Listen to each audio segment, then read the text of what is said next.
With over 400 celebrity interviews and tons of pop culture nerdiness, Too Opinionated is a safe haven for your inner geek. Find us at meistercon.com or on YouTube under MeisterCon Pod. And please subscribe. It would really help us out.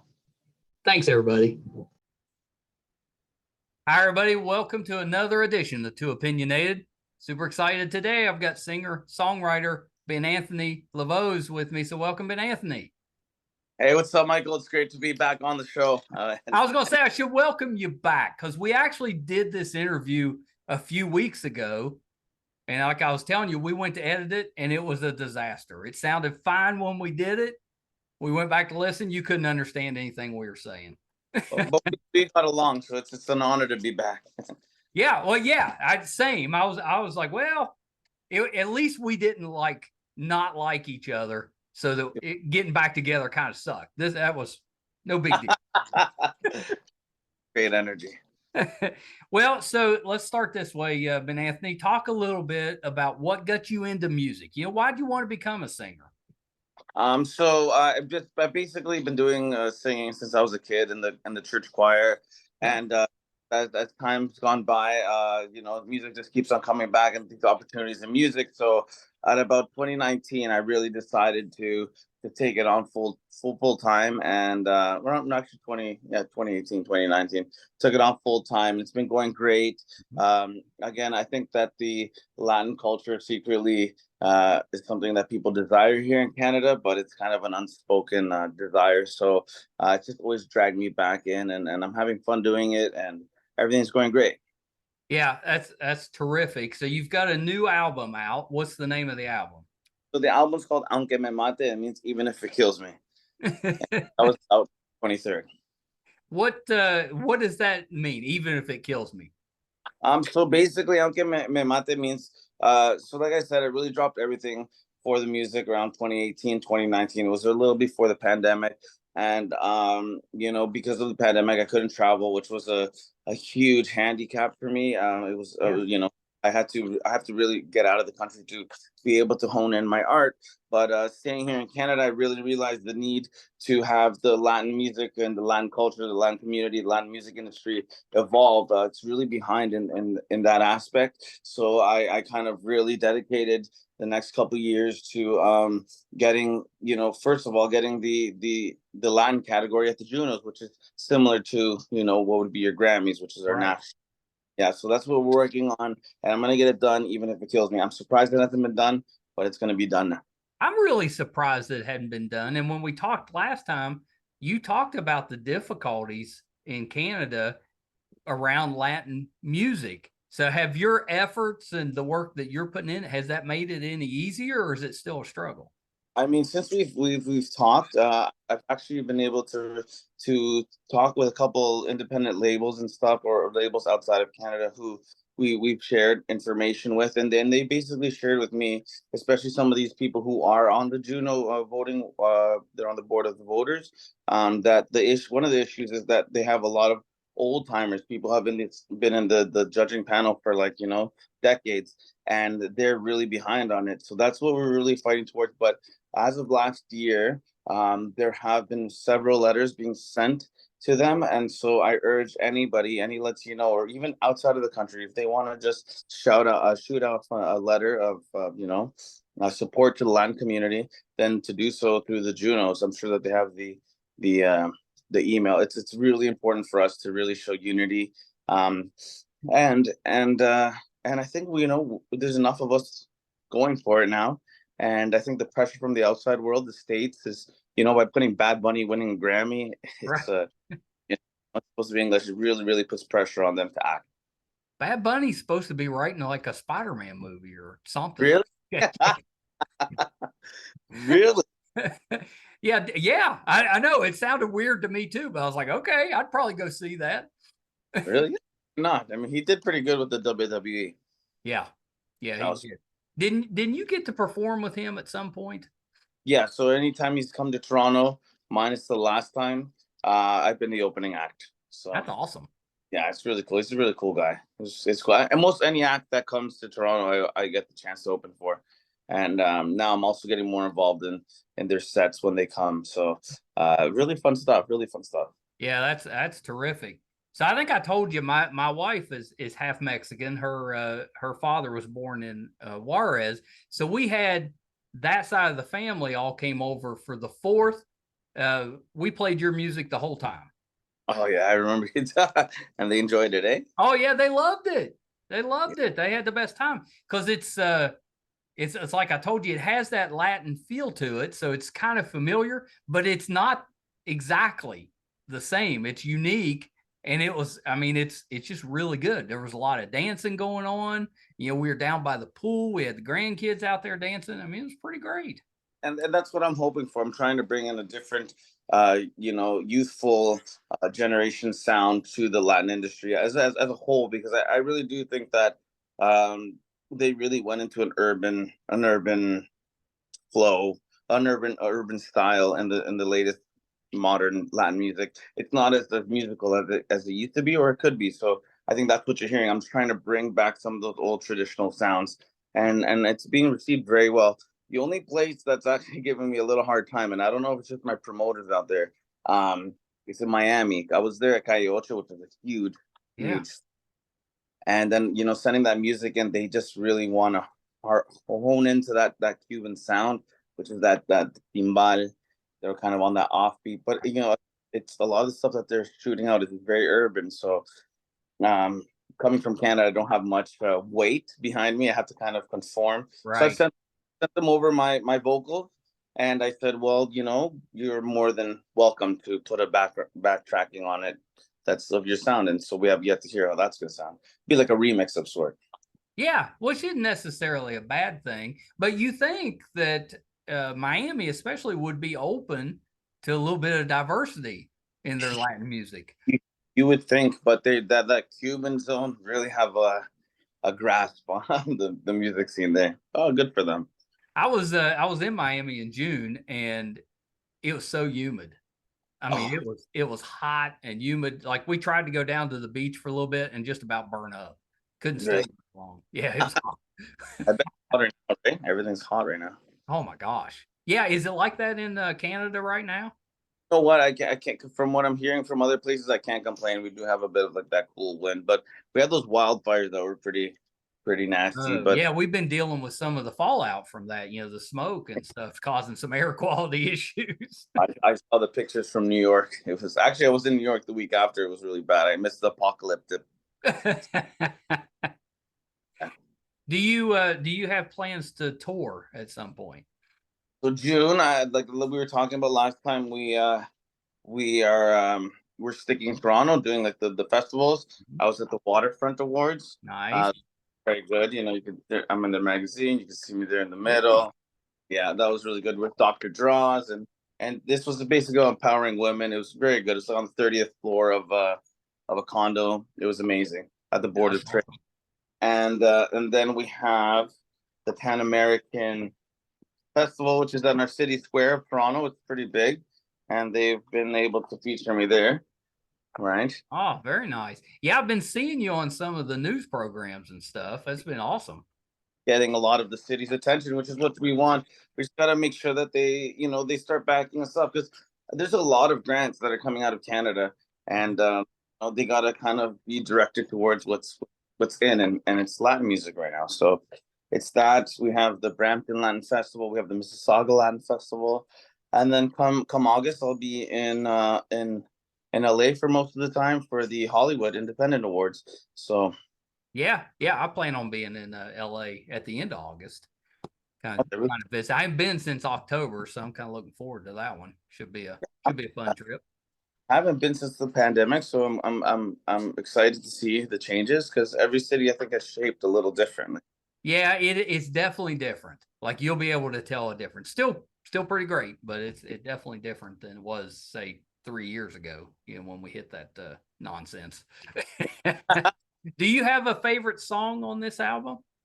Well, I like to think of all my songs as my babies, and basically every song tells a different story, right? They're all transmitted, and so they're all my babies. I don't want to have I don't want to be nepotist, so I don't want to have nepotism towards my songs.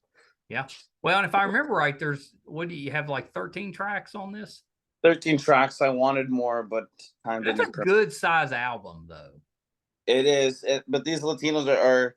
I wanted to do it because Bad Bunny and on these new ones these new artists are coming out with like 17 song tracks. So that was what I wanted. I want to go over that. But when you're having these live musicians and stuff like that, it really changes the game. And the songs are really short. I try to keep my songs at least 3 minutes, 3 to 4 minutes. Whereas a lot of those 17 track albums, they're like 2 minute songs. A lot of these new. Yeah, they're quick. Do you write all of your own music? Yes, everything's composed. I do have one of my friends who I started music with, Carlito. He's Chilean. He does help me polish off, some of my lyrics and stuff like that. So he was a pretty crucial part in this album, and I hope that he can continue being a strong force. I know it's hard to stay in the music industry, with money, but I think with Canada recognizing this movement, we can plug into some of their outlets, like their publishing deals and stuff like that, right? So it's just getting them to recognize, and then it'll just be like any other artist here in Canada, making a living off it. Yeah, for sure, for sure. I don't remember if I asked you last time, but are you a dancer? Do you dance when you're up on stage? Give me a couple tequilas and I'll be up dancing. I used to work with this Terrio Morada really closely, and she's a spectacular dancer. She really got me out of my comfort zone and with the choreographing. And even though I lived in LA for a little bit, and I was around with like Justin Bieber's dancers, Miguelito, Ariana Grande's dancers, and I really appreciate that side. But I think with the band coming in, I haven't really focused on that dancing part, which I should. I've been some of my artist friends have been telling me to get on that. It looks so good on stage when you get that on lock. That's But right. it just takes a discipline, takes more rehearsal, and that's something I have to really hone into again. You'll see more of me, my dancing. I can dance. We had her on the program. She came Katie? on. Yeah. Yeah, she's cool. Yeah, she's awesome. She's a pretty good dancer. Oh yeah, she's amazing. She taught me a lot. Yeah. She's pretty good. So what's the future hold? You're putting out this album now. What's coming up after?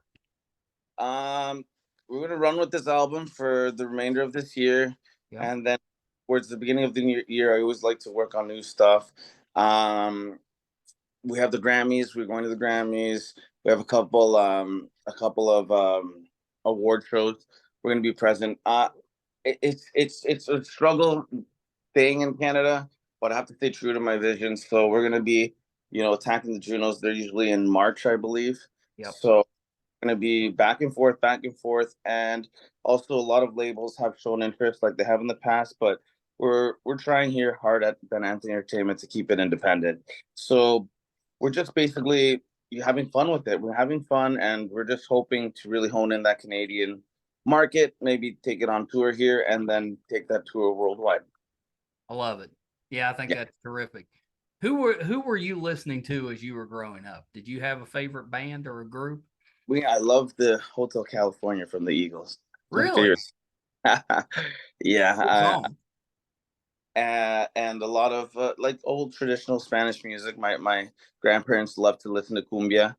I guess that's Mexican, Yeah. And I think I've heard a little of that. Yeah. And then salsas or all these different. I've always loved that sound of a band playing on at one time. Just nothing can replicate it. Do you play an instrument? I do have my instruments here. I'll play them to compose, but I don't really focus on that as much as I should. But maybe in my later years, I love the idea of playing with the musicians, right? Me focus on telling a story because no matter what anyone says, every person who's touching an instrument on that stage is telling their own story, and that's what makes a band so amazing, right? You're hearing all these stories in one boom. So that's I don't know. I like to keep it traditional that way. Yeah, I actually kind of like that, and it allows you to focus purely on the song. Yeah.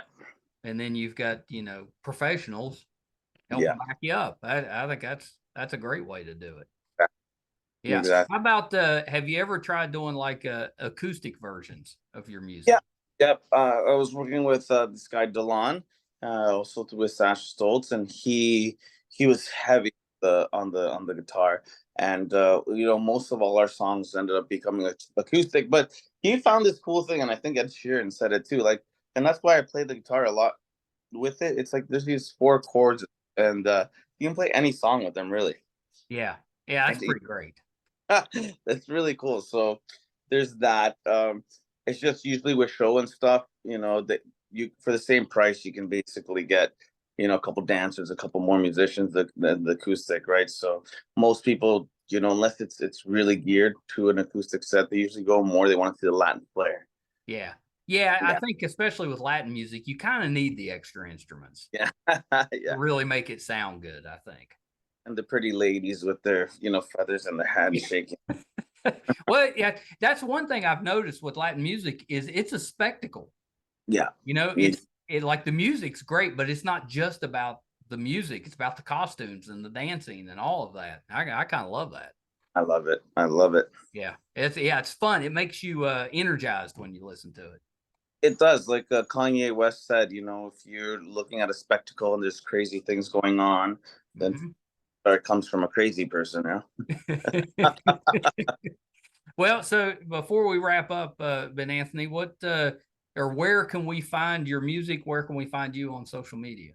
So everything is unified. I've worked really hard on it. It's BenAnthony, BenAnthony space Lavoz, and I try to keep the first letter of every starting of a word capital. So the B, the A, the L, and the V, and just because if you don't do that, then it goes to another BenAnthony. It's been a way that I've been able to make sure that it Yeah, shines. it's a way where you will come up if we search Yeah, for it. Yeah, exactly. Just BenAnthony Lavoz. You search me on Google, everything should pop up. If not, I have to talk to my marketing team. But are you your own marketing team? I am my own marketing team. I had Yeah, yeah. I was gonna say you'll have to give yourself a talking to if it I know. doesn't. I do enough of that. Well, BenAnthony, thank you for coming back on. I think we're in good shape this time. I'm confident in this one. Good. If not, I will willing to talk to you anytime. It's amazing. But every time you see me in the summer, it's always like different energies. There's so much going on. I think right before we talked, it was like right before I was gonna, go hard here in Toronto. Right. I'll get, it takes a lot out of you. It's a hard city. Yeah. And that's really hard. This is where like Drake come out of, The Weeknd, Justin Bieber, Shawn Mendes. This city really, it's a city of stars. Yeah. Yeah. That's a lot to live up to, but it's also kind of inspirational. Yeah, because I'll be the first Latino. That's awesome, man. That's awesome. Well, you've got an open invitation. When you get something new coming out, just holler. We'll put you back on. Hopefully I see you in LA. Oh, yeah, that'd be awesome. Okay, hold on one second. That was the quick version of BenAnthony Lavoz. Amazing talent as far as singing and songwriting. Definitely check out his music. The new album is If It Kills Me. We played it. That was our July 4th music, which was pretty awesome because it was very energetic, let's say. But we love his song Can, Summertime Lover, Loco, and there's one called Solos. And then another one we liked was Fall at Your Feet. He's got a ton of just amazing singles. So definitely check him out. I'm sorry that you didn't get to hear the original interview. It was just a little bit longer, maybe a little bit different material, but it gave you some more insight into BenAnthony's background, which I thought was pretty good. We're a little quicker on this one because he had a hard out, but I wanted to make sure we got him back on because I'm such a fan of his music. I definitely wanted to promote him, and hopefully you guys have been so good supporting us. Hopefully you'll give BenAnthony a listen and give him your support. I don't know why, but Latin music hasn't really gotten its footing in Canada yet, and him and our guest when we had Terea was on, they're working hard to change that. So definitely lend them your support. If you're finding us for the first time, thank you. We really appreciate it. There's a couple of easy, free ways you can support us.